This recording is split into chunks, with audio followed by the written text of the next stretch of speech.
To impulse. നമ്മൾ നോക്കാൻ പോകുന്ന നേച്ചർ ഓഫ് പ്രോബ്ലം സോൾവിംഗ് ആണ്. ഇത് ഏതൊരു മനുഷ്യനും കോറിലേറ്റ് ചെയ്ത് പഠിക്കാൻ പറ്റുന്ന ഒരു ടോപ്പിക്കാണ് കേട്ടോ ഈ പ്രോബ്ലം സോൾവിംഗ് എന്ന് പറയുന്ന ഒരു എൻ്റർ യൂണിറ്റ്. നമുക്ക് അധികം ഒന്നും ചിന്തിക്കേണ്ട ആവശ്യം വരില്ല. ബേസിക് ആയിട്ടുള്ളൊരു കൺസെപ്റ്റ് എന്തെന്ന് മാത്രം മനസ്സിലാക്കിയാൽ മതി. സോ ടൈപ്പ് ഓഫ് പ്രോബ്ലം, നമുക്ക് പ്രോബ്ലം എങ്ങനെ ഉണ്ടാവുക അല്ലെങ്കിൽ ഏതൊക്കെ തരത്തിലാണ് പ്രോബ്ലം ഉണ്ടാവുക എന്നുള്ളതാണ്. സോ ബേസിക് ആയിട്ട് ഇപ്പോൾ പറയുവാണ് എന്നുണ്ടെങ്കിൽ, ഞാൻ വെറുതെ ഇരിക്കുമ്പോൾ ഞാൻ കരഞ്ഞുകൊണ്ടിരിക്കുക. അപ്പോൾ ചോദിക്കുന്ന നിനക്ക് എന്തെങ്കിലും പ്രശ്നമുണ്ടോ? ഒരു പ്രശ്നമില്ല, പക്ഷേ എനിക്ക് കരയാൻ തോന്നുന്നു. That's called ill defined problem. Okay, ഇനി എനിക്ക് കടമുണ്ട്, അത് കാരണം ഞാൻ കരയുന്നു. That's called well defined problem. രണ്ട് തരത്തിലാണ് മനുഷ്യന്മാർക്ക് നോർമലി പ്രോബ്ലം ഉണ്ടാവുക. അപ്പോൾ ഇൻ കേസ് നിങ്ങൾ ഭാവിയിൽ തന്നെ ഒരു സൈക്കോളജി പ്രാക്ടീസ് ഒക്കെ ചെയ്യുന്ന സമയത്ത് ഒരാൾ വരുമ്പോൾ ചോദിക്കുവാണ്, സോ എനിക്ക് ഒരുപാട് പ്രശ്നമുണ്ട്, so is defined or well not defined എന്ന് ചോദിക്കേണ്ടത് നമ്മുടെ അത്യാവശ്യമാണ്. എന്നാൽ മാത്രമേ നമുക്കതനുസരിച്ച് എന്ത് ചെയ്യാൻ പറ്റുള്ളൂ, പ്രൊസീജിയർ ചെയ്യാൻ പറ്റുള്ളൂ. സോ വെൽ ഡിഫൈൻഡ് എന്ന് പറയുമ്പോൾ ക്ലിയർ ആയിരിക്കും, ക്ലിയർ റൂൾസ്, സൊല്യൂഷൻ പാത്ത് ഒക്കെ ക്ലിയർ ആയിരിക്കും എന്നുള്ളതാണ്. ഇപ്പോൾ എക്സാമ്പിൾ മാത്സ് പ്രോബ്ലം ഒക്കെ നമ്മൾ സൊല്യൂഷൻ നമ്മൾ എടുക്കുന്ന പോലെ. നെക്സ്റ്റ് ഇൽ ഡിഫൈൻഡ് ആണ്. ഇവിടെ നമുക്ക് റൂൾസോ കാര്യങ്ങളൊന്നും അൺക്ലിയർ ആയിരിക്കും, ഇൻഫർമേഷൻസോ ഒക്കെ അൺക്ലിയർ ആയിരിക്കും, നമുക്ക് അങ്ങനെ സൊല്യൂഷൻസോ കാര്യങ്ങളോ ഒന്നും ഉണ്ടാവില്ല എന്നുള്ളതാണ് നേരത്തെ പറഞ്ഞതുപോലെ കേട്ടോ. സോ നമ്മൾ പറയാൻ പോകുന്നത് ഗ്രീനോൺസിൻ്റെ ക്ലാസിഫിക്കേഷൻ ആണ്. സോ ഗ്രീനോൺസിൻ്റെ ക്ലാസിഫിക്കേഷനിൽ പറയുമ്പോൾ തന്നെ നമ്മുടെ ഈ വെൽ ഡിഫൈൻഡ് പ്രോബ്ലത്തിനെ ക്ലാസിഫൈ ചെയ്യുന്നുണ്ട്. അതായത് first one is arrangement problem, problem of inducing structure, transformation problem എന്നും പറഞ്ഞിട്ടാണ് ക്ലാസിഫൈ ചെയ്യുന്നത്. അതിൽ അറേഞ്ച്മെന്റ് പ്രോബ്ലത്തിലാണെന്നുണ്ടെങ്കിൽ നമുക്ക് റീഅറേഞ്ചിങ് ആവശ്യമായിരിക്കും, റീകോമ്പൈനിങ് എലമെന്റ്സും അത്യാവശ്യമായിരിക്കും. So many rearrangement are possible but only few are corrected. നമുക്ക് റീഅറേഞ്ച് ചെയ്ത് വെക്കാനായിട്ട് പറ്റും. ഇപ്പോൾ എക്സാമ്പിൾ പറയുവാണെങ്കിൽ, ഇപ്പോൾ നമുക്ക് ഒരുപാട് EMI ഉണ്ടെങ്കിൽ നമ്മൾ ആദ്യം ബൗൺസ് ആയ EMIകൾ നമ്മൾ ആദ്യം അടച്ച് തീർക്കുക, അതിനുശേഷം ബാക്കിയുള്ളത് ഫോക്കസ് ചെയ്യുക എന്ന് പറയുന്ന പോലെ കുറേ. പക്ഷെ അത് പോസിബിൾ ആയ കാര്യമാണോ? അതിൻ്റെ കൂടെ തന്നെ ബാക്കിയുള്ള EMIs നമുക്ക് അവൈലബിൾ ആണ്, അത് നമുക്ക് അടയ്ക്കേണ്ട ആവശ്യമാണ് കേട്ടോ. അതേപോലെ ഇനി problem of inducing structure, required identifying pattern or relationship among element, need to discover structure and size of the component. ഇപ്പോൾ എക്സാമ്പിൾ പറയുവാണെങ്കിൽ, എനിക്ക് ഒരുപാട് പ്രശ്നമുണ്ട്. അതായത് ഇപ്പോൾ പഠിക്കുന്ന സമയത്ത് മാത്സ് ഫിസിക്സ് ഒന്നും പഠിക്കാൻ പറ്റില്ല, കാര്യം അതിനകത്ത് ഒരുപാട് കാൽക്കുലേഷൻസ് ഉണ്ട് എന്നുള്ളതാണ്. അപ്പോൾ നമ്മൾ പാറ്റേൺസ് ഐഡന്റിഫൈ ചെയ്ത് അത് കോമൺ ഷെയർ ചെയ്യുന്ന എലമെന്റ്സുകൾ നോക്കിക്കൊണ്ട് നമ്മൾ എന്ത് ചെയ്യുന്നു, അതിനെ നമ്മൾ റീഅറേഞ്ച് ചെയ്ത്, അല്ലെങ്കിൽ റീഅറേഞ്ചിങ് ഇൻ ദ സെൻസ് നമ്മൾ തന്നെ സോൾവ് ചെയ്യുന്ന രീതിയാണ്. Serious complication problem. So next one is transformation problem ആണ്. ഇവിടെ involve changing the initial state to reach a goal state. നമ്മൾ ഇനിഷ്യൽ സ്റ്റേറ്റ് മുതൽ നമ്മൾ ആ ഒരു ഗോൾ സ്റ്റേറ്റ് വരെ കിട്ടുന്ന വരെയുള്ള ട്രാൻസ്ഫോർമേഷൻ അല്ലെങ്കിൽ ഒരു ചേഞ്ചിങ് എന്ന് പറയാം. So example tower of Hanoi requires means and analysis. അത് നമ്മൾ ഓരോ കാര്യങ്ങളും ബ്രേക്ക് ഡൗൺ ചെയ്ത് ഗോൾ സ്റ്റേജിലേക്ക് പോകുന്ന രീതിയാണ്. സോ ഡിഫിക്കൽട്ട് പ്രോബ്ലത്തിൻ്റെ ക്യാരക്ടേഴ്സ് എന്തൊക്കെയായിരിക്കും? ഒന്ന്, അൺക്ലിയർ ആയിരിക്കും, എവിടെ തുടങ്ങേണ്ടെന്ന് അറിയണ്ടാവില്ല, പ്രോബ്ലം സോൾവിങ് സമയത്ത് നമ്മൾ ഭയങ്കര കൺഫ്യൂഷൻ ആയിരിക്കും, ആൻഡ് മൾട്ടി ഗോൾസുകൾ മേ ബി കോൺഫ്ലിക്റ്റ് ചെയ്യാനുള്ള ചാൻസ് കൂടുതലാണ്. കാരണം എന്ന് വെച്ച് കഴിഞ്ഞാൽ ബിക്കോസ് നമുക്ക് ഒരുപാട് പ്രശ്നങ്ങൾ വരുമ്പോൾ, അതായത് ഒരുപാട് ബുദ്ധിമുട്ടുകളും കാര്യങ്ങളും ഒക്കെ വരുമ്പോഴത്തേക്കും എന്ത് സംഭവിക്കും, നമുക്ക് ഒരുപാട് ഗോൾസുകൾ നമ്മൾ വെച്ചിരിക്കുന്നുണ്ടാവും. ഈ ഗോൾസ് ഒക്കെ നമുക്ക് മുമ്പോട്ട് കൊണ്ടുപോകണമെങ്കിലും, അല്ലെങ്കിൽ ഒരുപാട് ഗോൾസുകളുള്ള ആളുണ്ടെങ്കിൽ അവിടെ കോൺഫ്ലിക്റ്റ് ഉണ്ടാവാനുള്ള ചാൻസ് കൂടുതലാണ്. അതുമാത്രമല്ല, പ്രോബ്ലം ഒന്നും ഡിസ്ക്രൈബ് ചെയ്യാനായിട്ട് പ്രോപ്പറായിട്ട് പറ്റണം എന്നുണ്ടാവില്ല, അല്ലെങ്കിൽ പ്രോബ്ലം നമുക്ക് മാറിക്കൊണ്ടേയിരിക്കാം, അല്ലെങ്കിൽ ഒരുപാട് എലമെൻസുകൾ ഉണ്ടാവുക, ഇമ്പോസിബിൾ ആണ് എന്ന് വിചാരിക്കുക, അല്ലെങ്കിൽ ഇമ്പോസിബിൾ എലമെൻറ്റ്സ് ഉണ്ടായിരിക്കുക, പ്രോബ്ലംസ് മറ്റുള്ള പ്രോബ്ലമായി ലിങ്ക്ഡ് ആവുക, പ്രോബ്ലത്തിന് ഒരുപാട് ഡിഫറെൻ്റ് ആയിട്ടുള്ള ഡീവിയേഷൻസ് ഉണ്ട്, വേർട്ടിക്കലുണ്ട്, സമയം അഫക്റ്റ് ചെയ്യുന്നുണ്ട്, അല്ലെങ്കിൽ നമ്മൾ പറഞ്ഞത് പോലെ പ്രോബ്ലത്തിന് ഡെഡ് ലൈൻ ഒന്നും നമുക്ക് വെക്കാൻ പറ്റുന്നില്ല, അല്ലെങ്കിൽ ഒരു ഡെഡ് ലൈനിനുള്ളിൽ വെച്ച് നമുക്ക് തീർക്കേണ്ട ആവശ്യം വരും. അപ്പം അങ്ങനെ ഒരുപാട് പ്രശ്നങ്ങൾ. അപ്പം അത് ടൈം വരാം, പിന്നെ പേഴ്സൺ റിലേറ്റഡ് വരാം, അല്ലെങ്കിൽ സിറ്റുവേഷൻ റിലേറ്റഡ് വരാം, അല്ലെങ്കിൽ എൻവയോൺമെൻറ്റ് റിലേറ്റഡ് വരാം. അങ്ങനെ വേണമെങ്കിൽ ക്ലാസിഫൈ ചെയ്യാം. പക്ഷേ ഞാൻ പറഞ്ഞ ക്ലാസിഫിക്കേഷനാണ്, അല്ലാതെ ഇങ്ങനെ തന്നെ നിങ്ങൾ പഠിക്കേണ്ടാവുക. അത് ചില സമയങ്ങളിൽ നമുക്ക് നേരിട്ട് തന്നെ പ്രോബ്ലം ഒന്നും നമുക്ക് അങ്ങനെ സോൾവ് ചെയ്യാനുള്ളൊരു ഓപ്ഷനോ കാര്യങ്ങളോ നമുക്ക് ഉണ്ടാവില്ല.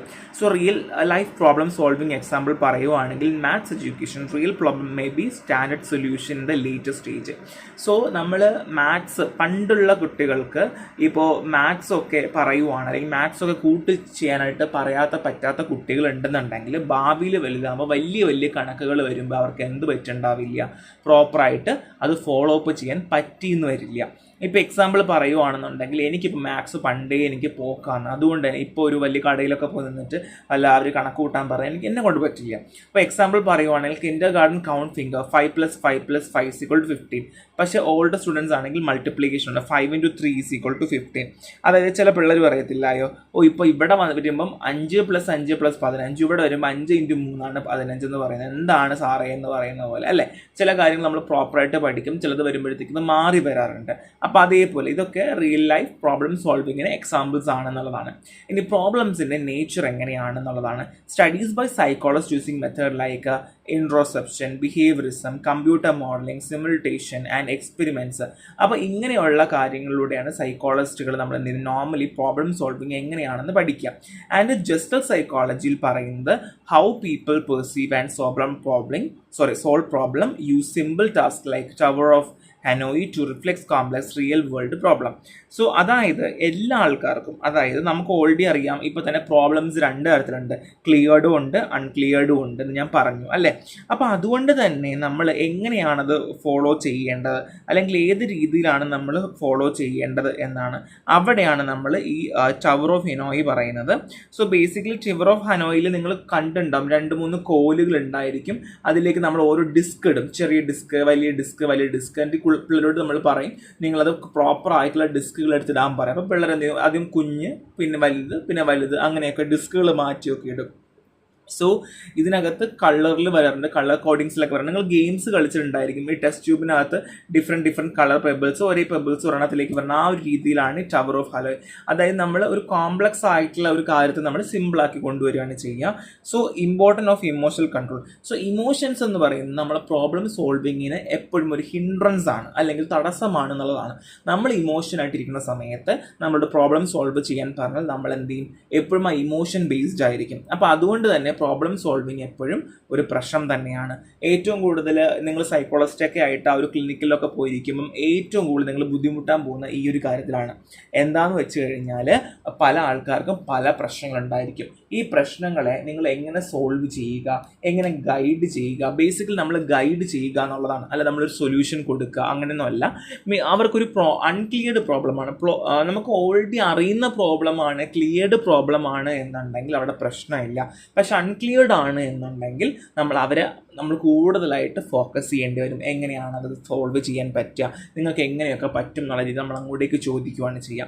സോ പ്രോബ്ലം സോൾവിങ്ങിൽ 2 കമ്പോണൻസ് ഉള്ളത്. The first one is problem orientation, അവിടെ ആറ്റിറ്റ്യൂഡ്, മോട്ടിവേഷൻ, ഇമോഷണൽ അപ്രോച്ചൊക്കെ.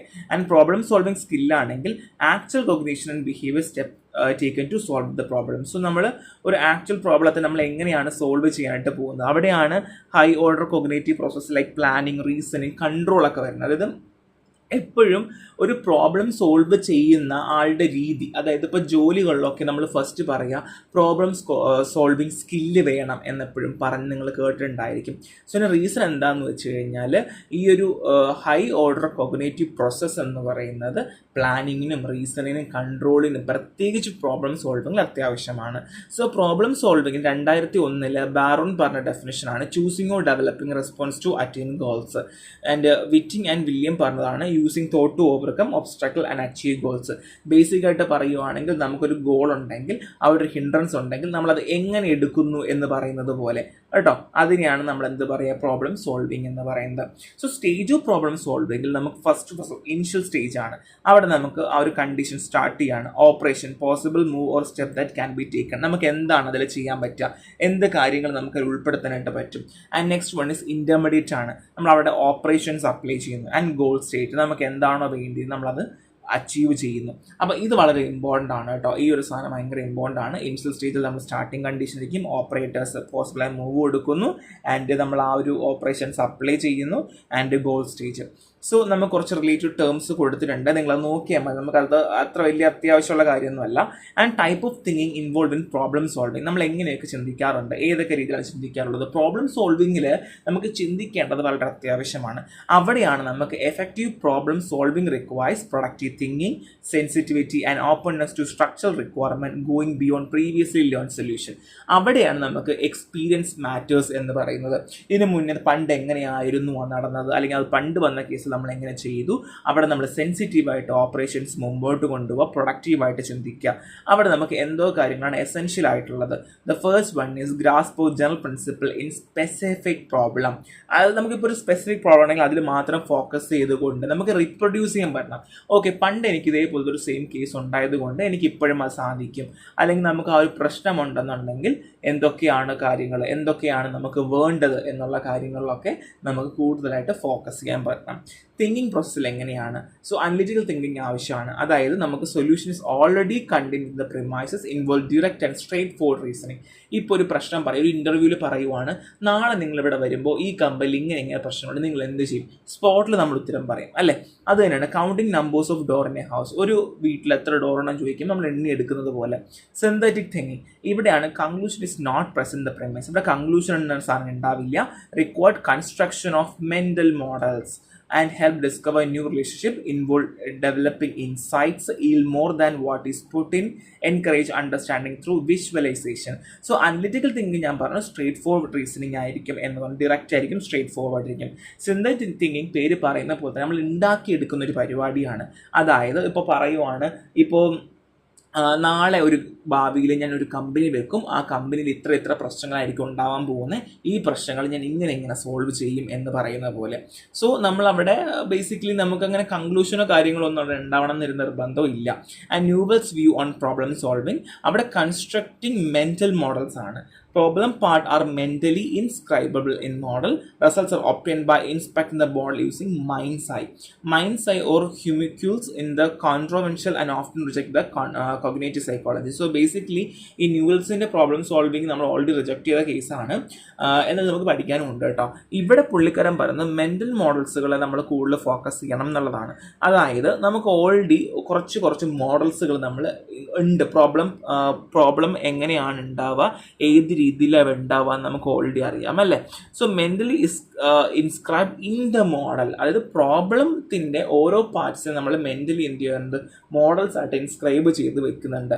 അതുകൊണ്ട് തന്നെ നമ്മൾ ഈ മോഡൽസിനെ ഓരോന്നായിട്ട് ഇൻസ്പെക്ട് ചെയ്തിട്ട് മൈൻഡ്സ് ആയി കൊണ്ട് വേണം നമുക്ക് എന്ത് ചെയ്യേണ്ടത്, ഇത് സോൾവ് ചെയ്യേണ്ടത്. അതായത് നമ്മൾ ഓരോ മോഡലായിട്ട് ഒരു കമ്പാർട്ട്മെൻറ്റ് മോഡലിൽ പോയി നമ്മൾ മോഡലായിട്ട് കീപ്പ് ചെയ്ത് വെക്കുന്നുണ്ട്. ഈ മോഡൽസ് വേണം നമ്മൾ എന്ത് ചെയ്യേണ്ടത്, സോൾവ് ചെയ്ത് പോവേണ്ടത് എന്നാണ് basically Newell's view on problem സോൾവിങ്ങിൽ പറഞ്ഞത്. പക്ഷേ ഇത് പിന്നെ ലേറ്റർ റിജക്റ്റ് ആയി ഒക്കെ പോയ ഒരു കേസാണ് കേട്ടോ. സോ ഇത്രയേ ഉള്ളൂ. പക്ഷെ ഭയങ്കര എളുപ്പമാണ്. അത് നമ്മൾ വെറുതെ ഇങ്ങനെ എന്താണ് കൺഫ്യൂഷൻ അടിക്കേണ്ട ആവശ്യമില്ല. സോ മെൻ്റൽ മോഡലിങ്ങിൽ നമ്മൾ അവിടെ കൂടുതലായിട്ട് ഉദ്ദേശിക്കുന്നത് നമ്മൾ ഫീഡ്ബാക്ക് എടുക്കുക, അല്ലെങ്കിൽ iterating and improving, reflecting and refining, practicing implementation, learning application technique, അങ്ങനെയുള്ള കാര്യങ്ങളൊക്കെയാണ് നമുക്ക് ഏത് മോഡൽസ് വേണം പിക്ക് ചെയ്യേണ്ടത് എന്നുള്ളതൊക്കെയാണ് കേട്ടോ. അങ്ങനെയാണ് പറയുന്നത്. സോ ഇപ്പോൾ എക്സാമ്പിൾ പറയുവാണെന്നുണ്ടെങ്കിൽ ഇപ്പോൾ ഞാൻ നിങ്ങളോട് പറയുന്ന കാര്യങ്ങൾ നിങ്ങൾ വേറൊരു രീതിയിലേക്ക് മാറ്റിയെടുക്കുന്ന രീതി പോലെ കേട്ടോ. സോ ഇൻഫർമേഷൻ ഉണ്ട്, ഡിസിഷൻ ഉണ്ട്. അതായത് ഞാൻ സിമ്പിളായിട്ട് പറഞ്ഞുതരാം. ഇവിടെ നമുക്ക് ഇൻഫർമേഷൻ ഉണ്ട്, നമുക്കൊരു നോളജ് ഉണ്ട്. ഇവിടെ നമുക്ക് ഡിസിഷൻ ഉണ്ട്. സോ ഇത് നമ്മൾ ഒരു മെൻ്റൽ മോഡലായിട്ട് കൊണ്ടുവരുന്ന രീതി, ഇതിനെയാണ് നമ്മൾ മെൻ്റൽ മോഡൽ എന്ന് പറയുന്നത് കേട്ടോ. ഇത് നമ്മൾ ഈ ഒരു കാര്യം നമ്മൾ എങ്ങനെ പ്രോബ്ലത്തിന് സോൾവ് ചെയ്യുന്നു, നമ്മൾ നമുക്ക് ഓരോ മോഡൽസ് നമ്മൾ കീപ്പ് ചെയ്ത് വെച്ചിട്ടുണ്ടാവും. നമ്മൾ ആ പ്രോബ്ലത്തിന് നമ്മൾ എങ്ങനെ സോൾവ് ചെയ്യുന്നു എന്ന് പറയുന്ന ഒരു സിമ്പിൾ രീതിയാണ്. So concept of insight problem. So insight problem എങ്ങനെയാണ്? 2 type of problem solving solution ഉള്ളത്. ഇൻസൈറ്റ്ഫുൾ സൊല്യൂഷൻ, നമുക്ക് ജസ്റ്റ് വാർണിംഗ് ഒന്നും ഉണ്ടാവില്ല, പെട്ടെന്ന് ഒറ്റ ക്ലിക്കിൽ നമുക്ക് വരും. And no gradual progression, solving റെഡിൽ ഒരു കോംപ്ലക്സ് പസിൽ. ഇപ്പോൾ നമ്മുടെ ഒരു കോംപ്ലക്സ് പസിൽ ഉണ്ടെങ്കിൽ നമ്മൾ വേറെ ചിന്തിക്കുകയൊന്നും ഉണ്ടാവില്ല, നമ്മൾ പെട്ടെന്ന് പടപടയെ നമ്മളതിനെ സോൾവ് ചെയ്യുന്ന രീതി. Non insightful solution, solve step by step, നമ്മൾ ഓരോ സ്റ്റെപ്പായിട്ട് നമ്മൾ സോൾവ് ചെയ്യുന്ന രീതിയാണ് കേട്ടോ. സോ നമ്മൾ സാധാരണ നമ്മൾ പ്രോബ്ലങ്ങൾ എങ്ങനെ സോൾവ് ചെയ്യുന്നത്, നമ്മൾ സ്റ്റെപ്പായിട്ട് നമ്മൾ ഫോളോ ചെയ്യുന്നത് അതേപോലെ തന്നെ. ആൻഡ് ഗ്രാജുവൽ ഫീലിംഗ് ഓഫ് ഫാർമ്നെസ്, നമുക്ക് സൊല്യൂഷനോട് എത്തുമ്പോൾ നമുക്കൊരു സന്തോഷവും കാര്യങ്ങളൊക്കെ വരുന്നുണ്ടാവില്ല. അതേപോലെ നമുക്കറിയാൻ പറ്റും നമ്മൾ എത്തി ഇപ്പം തീരുമെന്ന് പറയില്ല. മറ്റേ നമ്മളിങ്ങനെ ആലോചിച്ച് എപ്പോഴാണ് തീരാ പറയാൻ പറ്റില്ല, എങ്ങനെ തീരാ പറ്റില്ല, അങ്ങനെയൊക്കെ. And metacognition in problem solving ആണ്. Feeling of knowing and feeling of warmth are self assessment judgement. Accurate for non insight problem, less accurate for insight problem. So non insight പ്രോബ്ലത്തിന് ആക്യുറേറ്റ് ആണ്, എന്നാൽ less accurate for insight problem. So ഇവിടെ നമ്മളെന്ന് വെച്ചാൽ നമ്മൾ തന്നെ self assess ചെയ്ത്, നമ്മളൊരു ജഡ്ജ്മെന്റ് വെച്ച് നമ്മൾ സെൽഫ് അസസ് ചെയ്ത് നമ്മൾ തിരിച്ചറിയുന്ന രീതിയാണ് മെറ്റാകോഗ്നിഷൻ ഇൻ പ്രോബ്ലം സോൾവിംഗ് എന്ന് പറയാം. Insight in spontaneous cannot be planned. നമുക്ക് സ്പോണ്ടേനിയസ് ആയിട്ട് വരുന്നത് ഓക്കെ, നമ്മൾ ക്വിക്കായിട്ടിരിക്കുന്ന സമയത്ത് ഓക്കെ ഇന്ന പ്രശ്നമുണ്ട്, അപ്പോൾ അതുകൊണ്ട് പെട്ടെന്ന് ക്വിക്കായിട്ടൊരു പ്രോബ്ലം സോൾവ് ചെയ്യാൻ വന്നു. ഇപ്പോൾ എക്സാമ്പിൾ എൻ്റെ വീട്ടിൽ ആഹാരമൊന്നുമില്ല, പെട്ടെന്ന് എൻ്റെ സ്വിഗ്ഗി ചെയ്യാം, അത് പ്രോബ്ലം സോൾവിങ് ആണ്, സ്പോണ്ടേനിയസ് ആണ്, നമുക്ക് പ്ലാൻ ഒന്നും ചെയ്യാൻ ഒക്കത്തില്ല. And insight involve gradual sub conscious processing, difficult often lies in recognizing family knowledge need to the solution, hiltons with the problem can facilitate insights. So ഇവിടെ എങ്ങനെയാണെന്ന് വെച്ച് കഴിഞ്ഞാൽ ഇപ്പോൾ എനിക്ക് ഒരുപാട് EMI ഉണ്ട്, അപ്പോൾ കൺസോൾഡേഷൻ എന്ന് പറയുന്ന അല്ലെങ്കിൽ നമുക്ക് എല്ലാ ലോണും കൂടെ ഒരുമിച്ചാക്കാൻ പറ്റുന്നൊരു ഓപ്ഷൻ ഉണ്ട്. അപ്പോൾ ഞാൻ രാത്രി കിടക്കുവാണ്, ഓക്കെ അത് ചെയ്യാം, നാളെ ബാങ്കിലൊന്ന് പോയി അന്വേഷിച്ച് നോക്കാം ആ ഒരു ലോണ് കിട്ടോ, അത് കിട്ടുവാണെങ്കിൽ ഇപ്പോഴത്തുള്ള EMI എല്ലാം എന്ത് ചെയ്യാം ഒന്ന് കൺസോൾഡേറ്റ് ചെയ്യുവാണെങ്കിൽ എനിക്ക് എളുപ്പമായിരിക്കും എന്നൊക്കെ പറയണ്ടാവില്ലേ, ആ ഒരു പരിപാടിയാണ് ഇൻസൈറ്റ് ഇൻവോൾവ്. നമുക്കൊരു ഇൻസൈറ്റ് ഉണ്ട്, അത് നമുക്ക് അവിടെ ഇൻവോൾവ് ആവും എന്നുള്ളതാണ്. And next one is role of sagacity. So ഇവിടെ എന്ന് വെച്ചാൽ able to identify relevant information situation. ഒരു സിറ്റുവേഷൻ നമ്മൾ ഒരു റിലവൻറ്റ് ഇൻഫർമേഷൻ ഐഡൻറ്റിഫൈ ചെയ്യുകയും അങ്ങനെ സെൻസിറ്റീവ് ഓരോ ഡീറ്റെയിലിംഗ് ചെയ്യുന്നുള്ളതാണ്. So different from learning involve insightful awareness. നമുക്ക് അവിടെ ഓരോ പ്രോബ്ലത്തിനെയും നമ്മൾ തിരിച്ചറിഞ്ഞുകൊണ്ട് നമ്മൾ ആവശ്യമുള്ള കാര്യങ്ങൾ നമ്മൾ ചെയ്യുന്നു, നമ്മൾ സെൻസിറ്റീവ് ആവുന്നു എന്നുള്ളതാണ്. ആ ഒരു ഇൻഫർമേഷൻസിനെ ഐഡൻറ്റിഫൈ ചെയ്യുന്നു. And influence of information format. Puzzle format improve access and use of relevant info. നമ്മൾ പസിൽ ഫോർമാറ്റ് ആണെങ്കിൽ എങ്ങനെയാണ് നമുക്ക് ഓരോ പ്രോബ്ലത്തിനെയും നമുക്ക് ആക്സസ് ചെയ്യാനായിട്ട് പറ്റും. Declarative format support acquisition but may reduce clarity on relevance. So ഇവിടെ എന്ന് വെച്ചാൽ ഇൻഫോർമേഷൻ ഫോർമാറ്റ്. ഇപ്പം നമുക്കൊരു പ്രോബ്ലം സോൾവ് ചെയ്യുന്ന സമയത്ത് ഒരുപാട് കാര്യങ്ങൾ നമ്മളെ ഇൻഫ്ലുവൻസ് ചെയ്യാറുണ്ട്. അപ്പോൾ നമ്മൾ ഓൾറെഡി പറഞ്ഞതുപോലെ തന്നെ ഇൻസൈറ്റ് ആകാം അല്ലെങ്കിൽ നോൺ ഇൻസൈറ്റ് ആകാം. അപ്പോൾ അങ്ങനെ ഒരുപാട് പ്രശ്നങ്ങൾ. അപ്പം പസിൽ ഫോർമാറ്റ് ആണ് എന്നുണ്ടെങ്കിൽ നമുക്ക് എന്ത് ചെയ്യാൻ പറ്റും, ഒരു ഇൻഫോർമേഷനിൽ അല്ലെങ്കിൽ നമ്മുടെ പ്രോബ്ലം സോൾവിങ്ങിൽ നമുക്ക് ഒരുപാട് ഹെൽപ്പ് ചെയ്യാറുണ്ട്. പസിൽ ഫോർമാറ്റ് എങ്ങനെയാണ്, നമ്മൾ ഓരോന്നായിട്ട് ചെയ്താണ് നമ്മൾ പോകേണ്ടാവുക അല്ലേ. So declarative format support acquisition but may reduce clarity on relevance. So എന്താണ് ഡിക്ലറേറ്റീവ് ഫോർമാറ്റ് എന്ന് അറിയണം. അപ്പം നമ്മൾ ഓൾറെഡി ഈ പ്രോബ്ലം എങ്ങനെയാണ് സോൾവ് ചെയ്യേണ്ടത്, ഏതൊക്കെ രീതിയിലാണെന്ന് നമ്മൾ പറഞ്ഞു അല്ലേ. അപ്പം ഈ സമയങ്ങളിൽ ഇപ്പോൾ ഒരു പ്രശ്നം നമ്മുടെ മുമ്പിൽ വരുവാണ്, അല്ലെങ്കിൽ നമ്മുടെ മുമ്പിൽ ഒരു പ്രശ്നം നമുക്ക് ഉണ്ട് എന്നുണ്ടെങ്കിൽ, അല്ലെങ്കിൽ നമുക്കൊരു പ്രോപ്പറായിട്ട് അറിയാം എങ്ങനെയാണ് നമുക്ക് ഓരോന്നിലും സ്റ്റെപ്പ് നമ്മൾ ഫോളോ ചെയ്യേണ്ടത് നമുക്കറിയാം. അപ്പോൾ ഈ പസിൽ ഫോർമാറ്റും അങ്ങനെ തന്നെയാണ്, ഓരോ സ്റ്റെപ്പായിട്ട് നമ്മൾ ചെയ്യുവാണ്. അപ്പോൾ ഈ ഡിക്ലറേറ്റീവ് ഫോർമാറ്റ് അല്ലെങ്കിൽ നമുക്ക് ഈ ഒരു സ്പെസിഫിക് ആയിട്ടുള്ള എന്തൊക്കെ ചെയ്യണം എങ്ങനെയൊക്കെ ചെയ്യണം എന്നൊരു സ്റ്റെപ്പുകൾ നമ്മൾ വെക്കുവാണെന്നുണ്ടെങ്കിൽ തന്നെയും എന്ത് ചെയ്യാം, നമുക്ക് നല്ലതാണ്, പ്രോബ്ലം സോൾവ് ചെയ്യാൻ പറ്റും. പക്ഷേ may reduce clarity on relevance. So relevance ആയിട്ട് അല്ലെങ്കിൽ നമുക്ക് ഇതുകൊണ്ട് ഉപയോഗം വരുമോ ഇല്ലയോ എന്നുള്ളത് നമുക്ക് ലാസ്റ്റ് മനസ്സിലാക്കാൻ പറ്റും. ഇപ്പം ഞാൻ ഓരോ സ്റ്റെപ്പ് വെക്കുവാണ്, ഇന്ന സ്റ്റെപ്പ് ചെയ്യണം, ആദ്യം ബാങ്കിൽ പോകണം, കടയിൽ പോയിട്ട് ഇവിടെ പോകണം, അപ്പോൾ ഇത്ര മണിക്കൂറുണ്ട്.